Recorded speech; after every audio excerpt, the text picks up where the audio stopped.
Arc-en-ciel.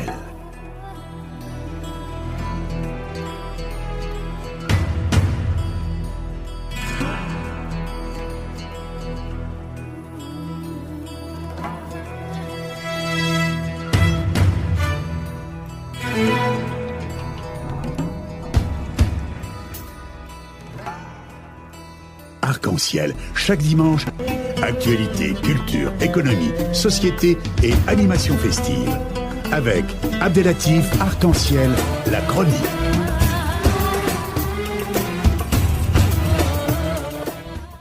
Mesdames et messieurs, retour et au direct. Et comme ça a été annoncé, nous sommes heureux d'être en ligne avec notre premier intervenant, Monsieur le Président Jacques Sepelsa. Bonjour et bienvenue dans l'émission Arc-en-ciel sur Radio Pluriel. Bonjour Monsieur le Directeur et bonjour à toutes nos auditrices, j'en bafouille, et aux auditeurs. Ce bel après-midi de dimanche. Ben écoutez, c'est un grand plaisir de vous avoir parmi nous et c'est un grand plaisir aussi qui m'a été transmis sincèrement avec un grand nombre d'amis qui m'ont envoyé des SMS et aussi des messages qui sont heureux de vous entendre et surtout sur un sujet d'actualité que peu de monde qui en parle, et notamment ce nouveau ordre mondial qui est en train de naître, hein, donc il faut dire les choses telles qu'elles sont. Absolument. Mais pour nous, on va essayer de le traiter d'une manière différente, pas d'une manière coutumière que les médias le traitent. Sachez-le qu'il s'agit d'une émission associative, d'une radio associative, et notre objectif, c'est d'éclairer l'opinion publique d'une manière neutre et bénévolement. Il faut bien préciser à notre auditoire que Monsieur le Président Jacques Sepelsa est président de l'Académie internationale de géopolitique, ex-président de l'Université Paris 1 Panthéon-la Sorbonne, et les maires adjoints au 5e arrondissement de Paris, écrivain sur plusieurs ouvrages. On aura l'occasion d'en parler dans l'émission. Et comme vous le savez, le thème de ce jour, Monsieur le Président, c'est l'épicentre de la géopolitique mondiale dans un nouveau monde multipolaire, porté et en jeu. Et ma première question, si vous le permettez, est la suivante. Je vous en prie. Peut-on dire que l'épicentre de la géopolitique mondiale se trouve dorénavant dans l'espace de la mer de Chine, ce qui se traduit par une nouvelle guerre froide, États-Unis-Chine? Que pensez-vous? Bien, je vous remercie de cette question qui est effectivement très pertinente, mais également délicate. Alors, au risque de vous étonner, comme cette question en réalité en porte deux, je vais répondre positivement à la première interrogation. Peut-on dire que l'épicentre se trouve désormais dans l'espace de la mer de Chine? Et répondre de manière un peu plus réservée sur le corollaire que vous évoquez à propos de la nouvelle guerre froide. Je m'explique. L'épicentre de la géopolitique mondiale, on pourrait éventuellement, certains auteurs pensent que c'est la péninsule arabique, le contentieux Iran, Arabie Saoudite, les problèmes chiites, sunnites, etc., etc. Je ne néglige pas, bien évidemment, l'importance de ces défis au sein du Moyen-Orient, mais comme vous me le dites, vous nous le dites d'emblée, je crois effectivement que, au sens géopolitique du terme, la mer de Chine en particulier, et parlons plus généralement de l'Asie-Pacifique, comme certains auteurs en général, nous sommes effectivement en présence de l'épicentre. Pourquoi? Parce que c'est effectivement aujourd'hui, 2018, le seul ensemble où se rencontrent aujourd'hui tous les cas de figure géopolitiques contemporains et géostratégiques de la superpuissance aux États-nations les plus démunis. Je m'explique. Les superpuissances, je rappelle à nos auditeurs ce qu'est une superpuissance. La superpuissance, c'est une définition que je retire de la plupart des ouvrages consacrés au sujet. C'est un État-nation qui est susceptible simultanément, comment on peut dire, de préserver à la fois son territoire national, dans la mesure où elle est dotée du nucléaire, c'est tout le thème de la sanctuarisation, et d'autre part, dispose d'un arsenal de forces conventionnelles, d'un potentiel économique, d'un potentiel culturel, tellement élevé qu'ils peuvent effectivement avoir comme objectif d'être gendarmes du monde.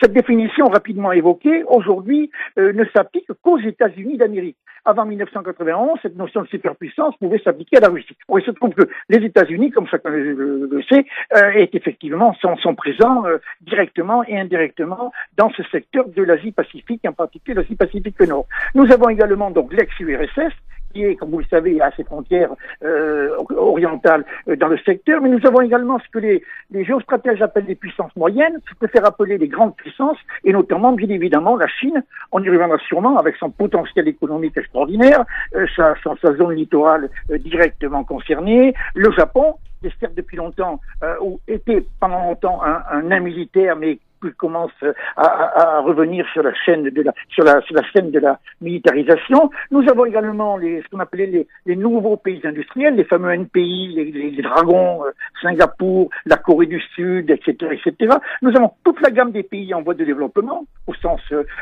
onusien du terme, depuis les Philippines jusqu'à la Malaisie, la péninsule indo-chinoise, etc., etc. Nous avons le dernier avatar du communisme au sens concret du terme, au sens strict du terme, à savoir la Corée du Nord. Bref, nous avons toute la gamme des pays qui font qu'il n'est pas du tout surprenant de constater que les contentieux sont multiples dans la région. Donc je réponds effectivement que l'épicentre de la géopolitique mondiale peut être effectivement considéré objectivement comme ce secteur, cet Asie-Pacifique. Alors en revanche, le corollaire que vous évoquez dans votre question par ailleurs fort pertinente, si j'ai bonne mémoire, donc, se traduit par une nouvelle guerre froide États-Unis-Chine. Là, je suis plus réservé. Je viens, je crois, d'en faire rapidement la démonstration. Le milieu est tellement contrasté et tellement diversifié que le contexte géostratégique, à mon avis, c'est réducteur d'évoquer simplement une corrélation bilatérale entre les États-Unis et la Chine. Je ne nie pas, dans le futur proche, la possibilité d'un contentieux, voire d'un affrontement, mais je crois effectivement que c'est réducteur et qu'on peut effectivement constater, évoquer d'autres possibilités. Je songe en particulier à tous les contentieux aujourd'hui qui, très à proximité même de la mer de Chine, concerne le Japon. De mémoire, le Japon aujourd'hui est doté d'un environnement géopolitique singulièrement hostile, avec notamment des contentieux régionaux majeurs, les îles Ryukyu, les îles Senkaku, au cœur effectivement de cette mer de Chine que vous évoquiez, la mer du Japon, qui est contrôlée à la fois par les deux Corées, le Japon et notamment, et enfin les Kouriles. On en parle très peu, mais les Kouriles, c'est tout le contentieux entre la Russie de Poutine, qui n'a pas, à mon avis, totalement abandonné la possibilité de projeter de sa puissance vers l'Asie-Pacifique et le Japon. Bref, on pourrait développer tout ceci, mais pour répondre de manière très synthétique à votre première question, l'épicentre de la géopolitique mondiale, oui, l'espace de la mer de Chine au sens large du terme. Une nouvelle guerre froide des États-Unis-Chine, c'est possible, mais c'est réducteur par rapport à la diversité du milieu. Bien entendu, et comme vous l'avez bien évoqué, il y a d'autres forces, et notamment le BRICS, Brésil, Russie, Indonésie, l'Afrique du Sud et d'autres. Donc les 6 pays émergents. Quel impact de l'émergence de ces nouvelles puissances économiques, qui ne sont pas les moindres, notamment sur la géopolitique mondiale? Parce que là, on a parlé dès le départ d'un monde multipolaire. Donc le BRICS... Oui. Alors là, je vais de nouveau vous décevoir. Je suis de ceux, on est rare, à considérer que le BRICS, c'est n'importe quoi. Je m'explique. Au sens de l'acronyme BRICA, Afrique du Sud. Bien sûr, le Brésil, l'Union indienne, la première puissance démographique du monde, si on en croit des démographes, en 2050. Bien sûr, l'Afrique du Sud qui s'est réveillée à partir de la disparition de l'apartheid. Bien sûr, le Brésil, qui est la grande puissance émergente d'Amérique latine, sont effectivement des éléments tout à fait considérables. Nous y reviendrons. Honnêtement, la Russie n'a, à mon avis, géopolitiquement parlant, rien à voir dans cette énumération. Nous avons des pays qui sont effectivement considérés objectivement comme de grandes puissances émergentes. Je le répète, Brésil, bien sûr. Inde, Chine, cela va de soi. L'Afrique du Sud, on peut être relativement... Mais la Russie, pas du tout. La Russie, c'est une puissance qui est en voie de reconstruction. C'est une ancienne superpuissance, pour ne pas dire superpuissance. Bref, je pense que... Moi, je veux bien parler de BRICS, mais pas de BRICS. Ça change rien à la question que vous avez posée. Petite parenthèse en passant, certaines auditrices ou auditeurs peuvent, dans leur lecture, trouver non pas le BRICS, mais le BRICSAM, puisque certains auteurs y ajoutent le Mexique. Alors, j'ai rien contre nos amis mexicains, mais franchement... à l'heure actuelle, surtout compte tenu de leur position géopolitique au cœur de l'ALENA et avec les relations bilatérales, je ne préfère pas insister, qui sont particulièrement délicates avec leurs puissants voisins du Nord depuis l'élection de Donald Trump, je crois que donc on peut fermer la parenthèse pour l'instant. Il n'empêche que, vous avez raison, au plan de la puissance économique, les BRICS, pour les nommer en excluant la Russie, si on est d'accord, qui constitue effectivement un potentiel économique et donc par définition ultérieurement politique, militaire, etc. D'autant plus intéressant que parmi ces BRICS, vous avez effectivement, je n'apprends rien à personne, je suppose, la Chine et l'Union indienne qui appartiennent aussi au contexte, au contingent des puissances nucléaires. Et ceci n'est pas sans intérêt, tant s'en faut. Alors l'Inde a certes des problèmes internes et de voisinage. Je n'apprends rien non plus à personne en rappelant que le Pakistan, depuis 1998, s'est doté aussi d'une puissance nucléaire. Je me souviens que Bill Clinton, l'ancien président des États-Unis, un jour nous avait dit dans une conférence, pour moi, le contentieux le plus important à moyen terme, c'est peut-être le Cachemire. Le Cachemire, c'est un élément qui nous avait surpris, cette évocation. Et quand on regarde un peu la situation, ce malheureux Cachemire est au cœur. Le poids de la géographie, c'est une tendance lourde. Ce malheureux Cachemire, il est coincé entre la Russie, puissance nucléaire, la Chine, puissance nucléaire, l'Union indienne, puissance nucléaire, et le Cachemire, puissance nucléaire. Je crois que cet exemple est tout à fait révélateur pour montrer que, effectivement, on ne peut pas négliger ni la Chine, ni l'Inde, qui ont d'ailleurs des rapports plus ou moins amicaux selon les années, comme puissance émergente et joueront un rôle majeur, et pas seulement démographique, à l'échelle de la prochaine génération. Pour le Brésil, je suis un peu plus réservé. Il faudrait savoir simplement si, je ne vis pas dans le noir de café, mais est-ce que les États-Unis vont continuer à développer leur hégémonie sur les émissaires américains, ou bien est-ce qu'ils sont légèrement retirés? Et ce sera bien évidemment des corollaires par rapport pour le Brésil. Le Brésil, qui, je vous le rappelle, fait partie aussi d'une structure super-étatique avec ses amis argentins, paraguayens et uruguayens. Je fais allusion au Mercosur. Tout ceci pour vous dire que, à votre question directe, oui, le Brésil, oui, la Chine, oui, l'Inde constituent effectivement quelques petites réserves sur l'Union sud-africaine qui, elle, est une puissance effectivement émergente au sein du continent africain, mais qui a un gros handicap, à savoir sa position strictement géographique, très loin d'un certain nombre de centres vitaux de l'Afrique subsaharienne. Bien, voilà en gros ce que je peux dire sur l'impact de l'émergence de ces nouvelles puissances. Justement, on va passer maintenant à une troisième zone géographique de taille, là, parce que là, on essaye simplement de focaliser un petit peu la première question, si vous avez bien... Oui, voilà. Oui. Donc, la troisième question est aussi simple. Donc, c'est une histoire d'un environnement qui nous concerne de près, l'Europe. Oui. Voilà. Oui. L'Europe, politiquement, est-il dos au mur? En tant qu'allié des États-Unis, devant ce constat, peut-il rester toujours fidèle aux États-Unis suite à cette politique de soumission que tout le monde en parle, imposée par le président Trump? Oui, là c'est la même chose. L'Europe politique, quid de l'Europe politique? S'il s'agit de l'Europe occidentale et effectivement de l'Union européenne, j'aurais tendance à répondre que il faut distinguer effectivement deux contextes, même si c'est lié, le contexte économique et le contexte politique concrétisé notamment par le contexte militaire. Pour ce qui concerne l'Europe occidentale, l'actualité actualisante, pour parler comme certains journalistes, est effectivement tout à fait révélatrice.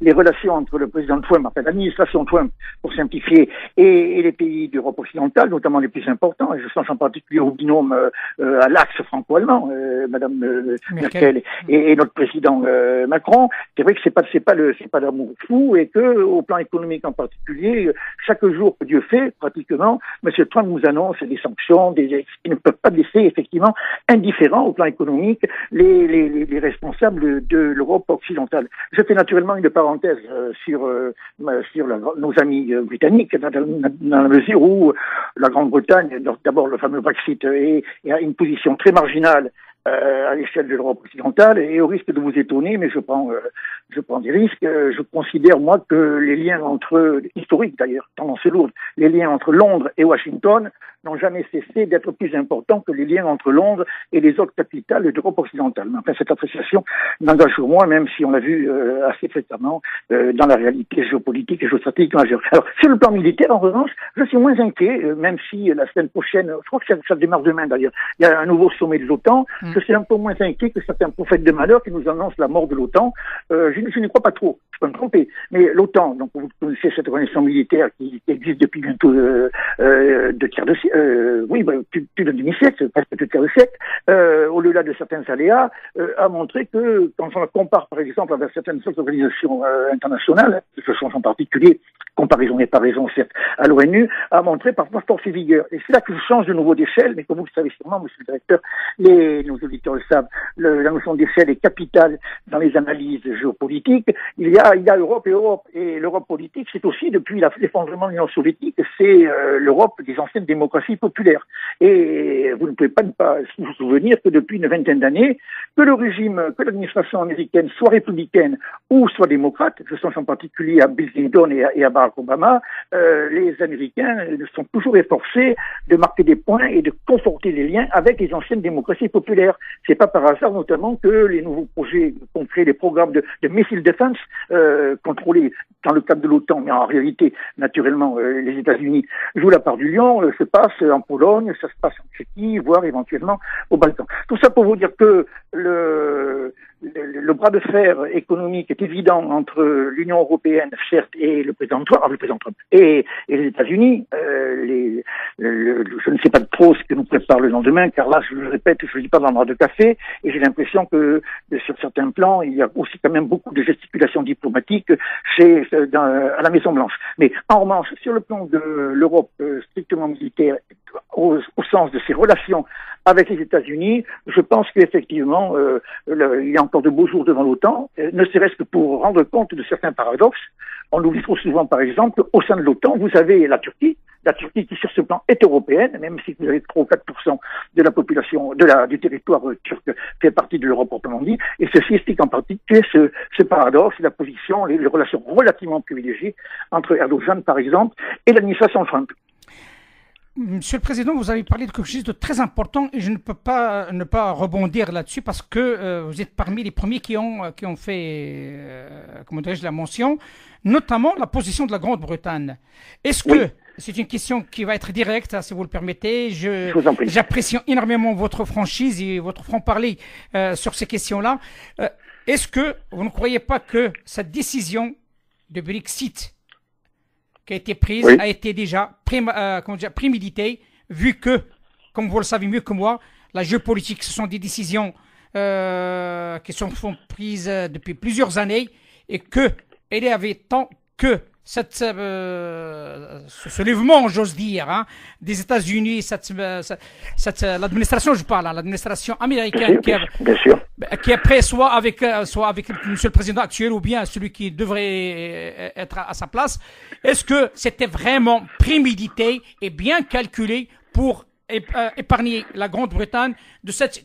En gros, ce n'est pas une humiliation au sens propre des termes, mais on sent qu'il y a une fissure assez importante au sein de l'Europe et comme quoi l'Europe n'est plus comme elle était auparavant. Est-ce que c'était prémédité selon vous ou pas le fait de sortir l'Angleterre de l'Union européenne et de l'épargner de cette... Oui. Je crois qu'il y a deux choses. Bon, effectivement, le fait que les Américains ont joué un rôle majeur pour, à mon avis, pour, même si je suis pas dans le secret des dieux, pour cette décision, qui, par parenthèse, aujourd'hui, ça fait plus hurler d'enthousiasme à nos amis britanniques.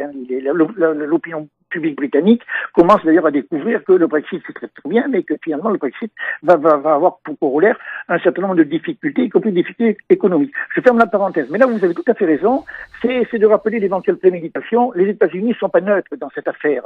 Les relations, je le répète volontairement, entre Washington et Londres sont, depuis la nuit des temps, sont tout à fait capitales. Petite anecdote en passant, je me souviens d'avoir rencontré il y a quelques années le conseiller défense et des armements du président George Bush. Quand il parlait de la Grande-Bretagne, il parlait de la mère patrie, Mother Country. C'est quand même tout à fait révélateur. Les liens privilégiés avec les anglo-saxons. Puis enfin et surtout, et on revient à l'interrogation, à votre question précédente, c'est que, à ma connaissance, les États-Unis n'ont jamais été des forcenés et applaudissants à la réussite de l'Union européenne.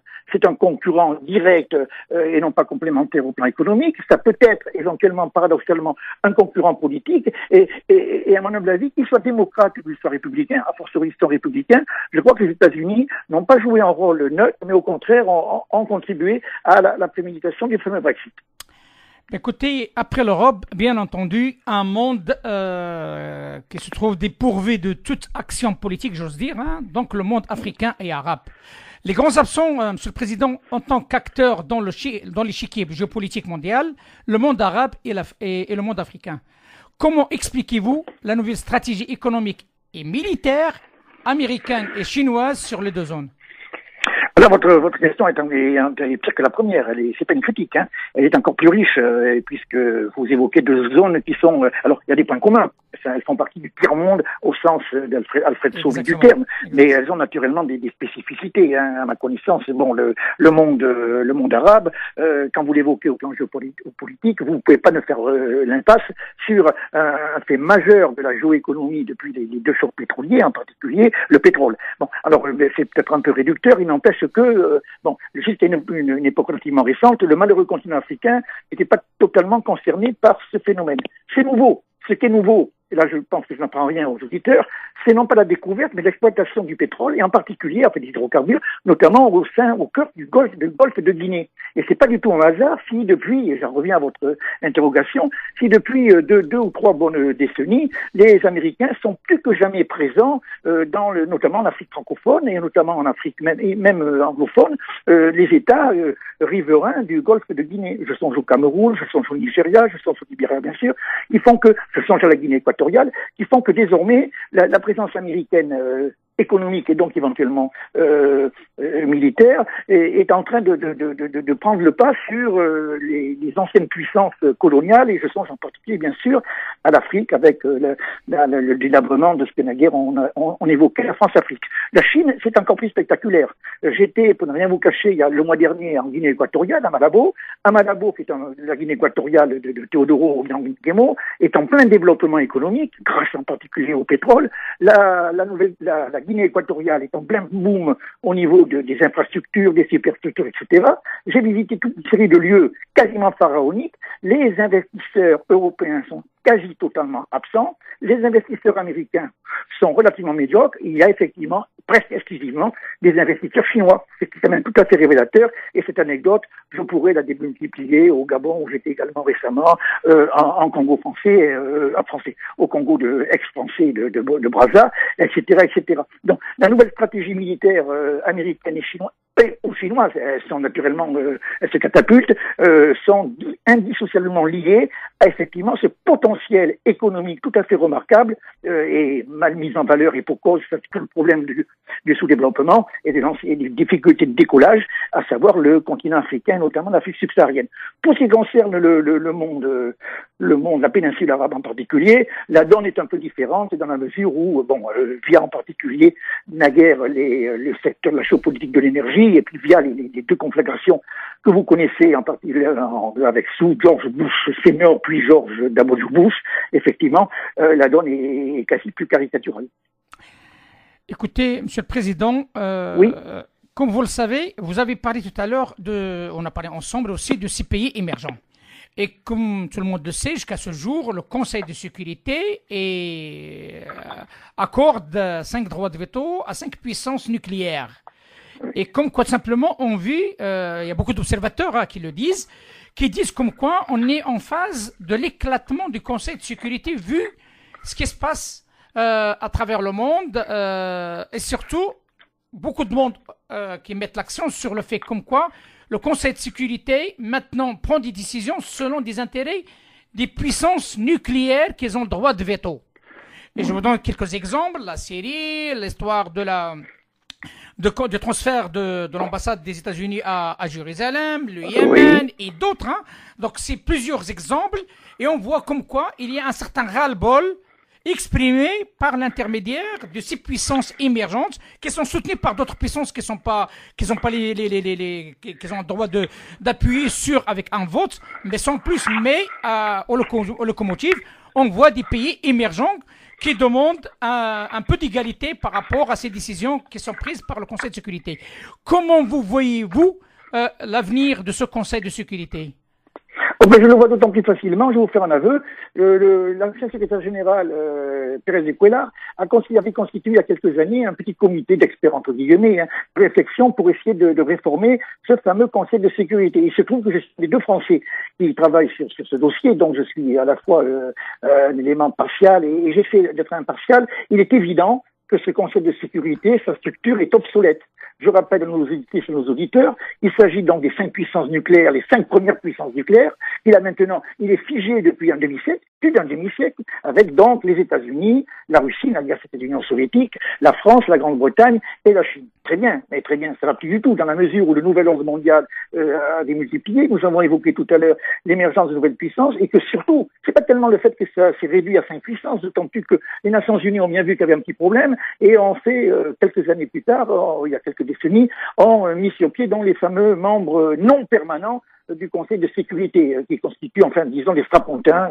Il y a 3 ou 4 ans, c'était le Cameroun, ça a été l'Azerbaïdjan, etc., etc. Je ferme la parenthèse. Non, le vrai problème, c'est d'élargir effectivement ce Conseil de sécurité, d'une part, et d'autre part, et surtout, de lever ce fameux veto qui fait que ça fragilise totalement. Vous évoquez les exemples de Jérusalem, de l'exemple de la Syrie, de Oman ou du Yémen, je crois, c'est tout à fait révélateur. Il suffit que les États-Unis, pour une raison ou une autre, ou que la Russie de Poutine, le droit de veto fait que tout est bloqué. Alors nous avions proposé, nous proposons toujours d'ailleurs, allô? Oui, je vous entends. Je vous entends. Nous proposons d'abord l'élargissement du nombre de membres permanents du Conseil de sécurité. Les membres de ce comité suggéraient par exemple qu'il y ait une puissance latino-américaine. Les latino-américains sont très demandeurs de cette proposition. Un représentant de l'Afrique subsaharienne, un représentant du monde arabe, etc., etc. Alors où est le problème? C'est que le problème, on a tenté, on a fait des petits tests. C'est pas confidentiel, je peux vous le dire. Par exemple, pour l'Amérique latine, dès que nous avons proposé un siège pour l'Amérique latine, le Brésil, l'Argentine et le Mexique se sont portés candidats. Et là, on tombe sur le problème difficilement contournable des relations parfois conflictuelles au sein d'un sous-continent. Même chose pour l'Afrique. L'Afrique, le Sénégal, le Nigeria, bien sûr, avec son argument démographique, l'Afrique du Sud sont dit non, c'est nous. Donc, vous voyez, il y a ce premier problème. Alors, ce que nous avons suggéré, nous, pour débloquer cette histoire de veto qui est beaucoup plus grave, beaucoup plus importante, ce serait donc non seulement d'élargir ce Conseil de sécurité permanent, mais que le droit de veto soit remplacé par un droit de blocage à la majorité qualifiée, ce qui changerait tout, parce que le droit de veto, pour l'instant, n'importe qui, un seul membre peut tout bloquer. Tout ce problème absolument hallucinant depuis un demi-siècle. Exactement. C'est pourquoi j'ai posé cette question, parce qu'il y a beaucoup d'observateurs qui l'observent de près. Ils voient comme quoi la faille, elle est là quelque part. Pardonnez-moi de vous couper, sauf que quand on a proposé quelques idées aux 5 membres, y compris la France d'ailleurs, les 5 membres du Conseil de sécurité permanent sont tout à fait réservés. Ils souhaitent naturellement conserver leur droit de veto. Donc on n'est pas encore tout à fait sorti de l'auberge. En fait, les rapports de force géopolitique font que je suis relativement optimiste sur cette affaire et je pense que dans quelques années, je peux me tromper certes, mais le droit de veto pourrait être remplacé par le blocage par majorité qualifiée. Justement, tous ces arguments qu'on vient d'évoquer sur les 5 questions précédentes, est-ce que nous dirigeons vers un nouvel ordre mondial qui symbolise, selon un grand nombre d'observateurs quand même, le déclin du monde occidental? De nouveau, une question je vous félicite, c'est toujours des questions à double aspect. Alors, réservé sur la première interrogation, bon, je suis pas là pour faire de la publicité sur mes ouvrages, mais je suis en train de mettre la dernière main à un ouvrage que j'ai intitulé Le nouveau désordre mondial. Et c'est pas simplement une petite tactique. C'est effectivement que le nouvel ordre mondial, pour l'instant, il n'est pas tellement là.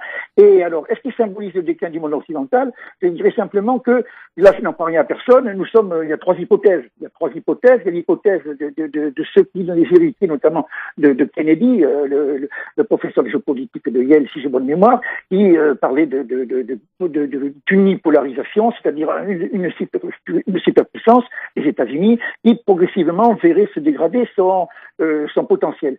Dans la foulée, Francis Fukuyama, je ne veux pas entrer dans les détails, mais qui était également un spécialiste, était très unipolaire, à savoir, désormais, comme le XXIe siècle a démontré que tous les systèmes totalitaires, le communisme, le fascisme, le nazisme, etc., ont échoué. Désormais, seul le capitalisme libéral, les États-Unis, domineront le monde et nous aurons un monde unipolaire avec des relations plus ou moins des relations bilatérales ou multilatérales, plus ou moins. Et puis il y a des auteurs comme le regretté Samuel Huntington qui lui pense de manière un peu plus subtile, pense que progressivement nous entrons dans un monde en voie de multipolarisation.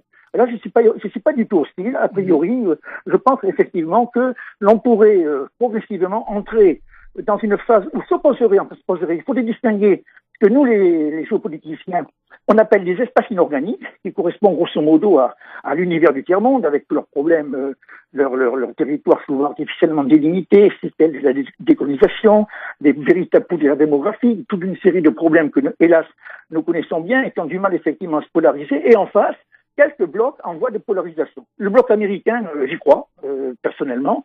C'est vrai que Trump s'intéresse peu pour l'instant à l'Amérique latine, sinon à son voisin immédiat, à savoir le Mexique, mais je pense effectivement que sur ce sujet-là, la bonne vieille doctrine Monroe n'est pas totalement désuète. En second lieu, on peut imaginer des relations apaisées entre la Chine, grosse puissance démographique, vous le savez, et un Japon qui était un nain militaire, mais qui se remilitarise. Je reviens pas à votre première question, mais imaginez la renaissance d'une stable de prospérité. Ça pourrait faire effectivement un autre bloc polarisé. Vous avez effectivement l'Union européenne, si au moins elle règle ses problèmes, un ensemble islamique. Pourquoi pas, encore que j'ai quelques doutes sur, à court terme, la résolution de certains problèmes. On ne comprend rien à ce qui se passe, mais vous le savez mieux que quiconque, aussi bien que moi, on ne comprend rien à ce qui se passe dans le monde islamique si l'on oublie que depuis des siècles, il y a des schismes, il y a des chiites, il y a des sunnites, et que l'Iran et l'Arabie Saoudite, c'est pas effectivement le même islam. C'est une petite parenthèse pour vous dire qu'effectivement, nous sommes vraisemblablement en voie de voir un monde, un nouvel ordre mondial se constituer après effectivement cette période contemporaine que nous vivons, qui est un véritable nouveau désordre mondial et qui pourrait ceci. Alors, est-ce que, je reviens à l'autre aspect de la question, est-ce que ça symboliserait le déclin du monde occidental? Si l'on pense au monde occidental, l'ensemble que nous évoquons tout à l'heure, États-Unis, enfin, monde anglo-saxon, Union européenne, sans doute, vu les fractures et vu les fissures. Si on pense, en revanche, à l'hémisphère américain, là, je suis effectivement un peu plus optimiste, tant en ce qui concerne cette multipolarisation, comme l'évoquait mon collègue, le regretté Samuel Huntington. Il reste une dernière question, si vous le permettez, Monsieur le Président. Je vous en prie. Et c'est une question qui est un petit peu que nous amène encore chez nous, ici en Europe, et qui est en relation quelque part avec ce destin de l'Europe, dans son ensemble. Et c'est la question du terrorisme. Tout le monde en parle, c'est un fait qui est dramatique, qui fait beaucoup de dégâts, mais le terrorisme est le résultat de quelque chose. Il ne tombe pas du ciel, le terrorisme. Il y a un effet moteur qui permet d'avoir ce drame humain qui est aveugle, qui attaque tout le monde. La France a payé le prix fort, d'autres pays aussi européens qui ont fait les frais. Mais la question qui se pose, monsieur le Président, oui. En tenant compte de tout ce qu'on a parlé depuis tout à l'heure par rapport à la situation géopolitique, avec cette dimension qu'on donne à ce fléau de terrorisme, qui est à la une du journal, qui est répété par toutes les chaînes répétitives quelque part dans les médias européens et françaises. Et on oublie l'essentiel. L'essentiel, c'est que tout simplement, l'Europe doit faire face à son avenir. Est-ce que c'est une volonté délibérée ou pas pour oublier ces carences, ces difficultés de l'Europe vis-à-vis de son passé colonial, vis-à-vis de son avenir commun qui n'a pas le choix avec l'Afrique, et notamment l'Afrique du Nord, et là je pèse mes mots, et surtout d'accepter de ce qu'on appelle à faire des compromis, parce que comme vous le savez pertinemment, un arrangement ne peut se faire qu'un d'un seul côté. Il faut qu'il y ait chacun cède d'un côté pour qu'il y ait un choix politique, géopolitique, stratégique entre l'Afrique du Nord et notamment le Maghreb avec l'Europe du Nord de la Méditerranée. Oui, alors là, vous évoquez un problème effectivement encore plus délicat. Alors d'abord, je rappelle que il y a le terrorisme, c'est évident, c'est un problème crucial, dramatique du monde contemporain. Personne, effectivement, y compris dans l'Europe occidentale, les attentats de Bruxelles, Paris, Londres, etc. Ne parlons pas des Twin Towers.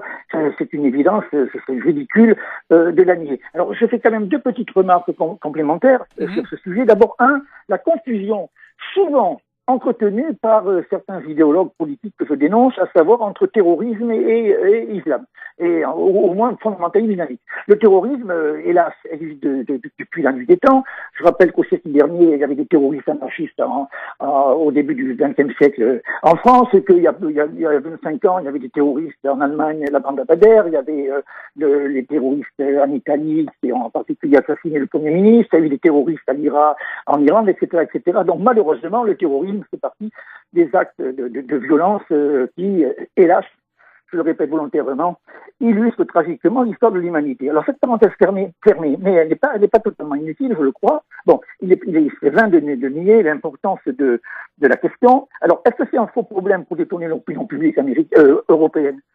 ça c'est révélateur sur les vrais problèmes européens. Non, je crois simplement que ça fait partie du cortège de difficultés et que, à l'heure actuelle, alors à force après un attentat, effectivement, le terrorisme apparaît à la une, vous l'avez répété, rappelé, la une des journaux et la une des médias, et on a tendance, effectivement, à oublier certains phénomènes majeurs. Certains phénomènes majeurs spécifiquement européens, c'est les problèmes économiques que nous évoquions, c'est le chômage, c'est l'inflation, etc., etc. Et vous avez aussi et surtout, ça fait une petite demi-heure que nous parlons de tous ces sujets. Il y a un mot qui n'était pas arrivé, je vous félicite de l'avoir évoqué, c'est à savoir le monde méditerranéen. La Méditerranée, Mare Nostrum.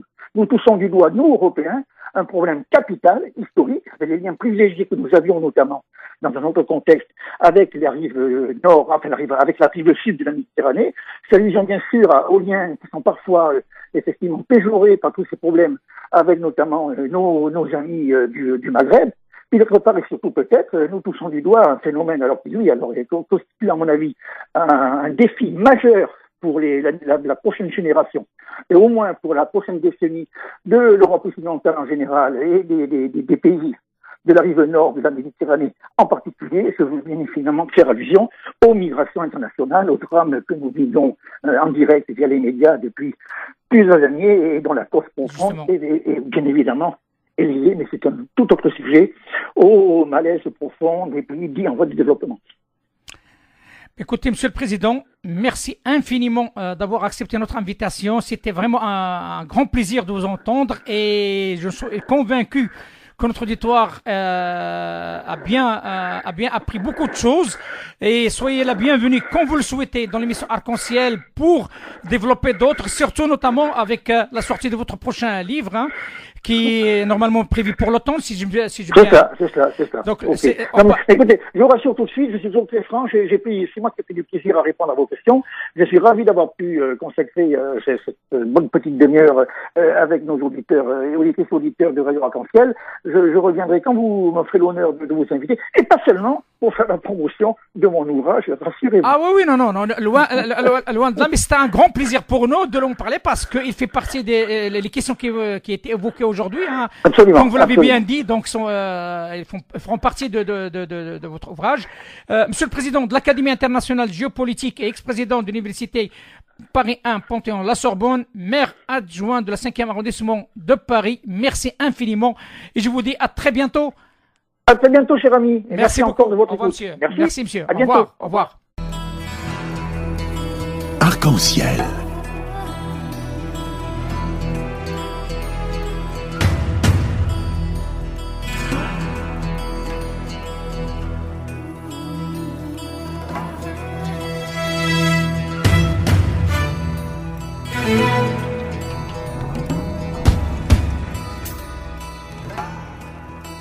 Arc-en-Ciel, chaque dimanche, actualité, culture, économie, société et animation festive.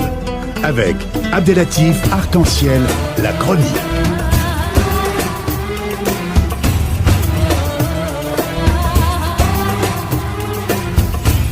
Arc-en-Ciel Info.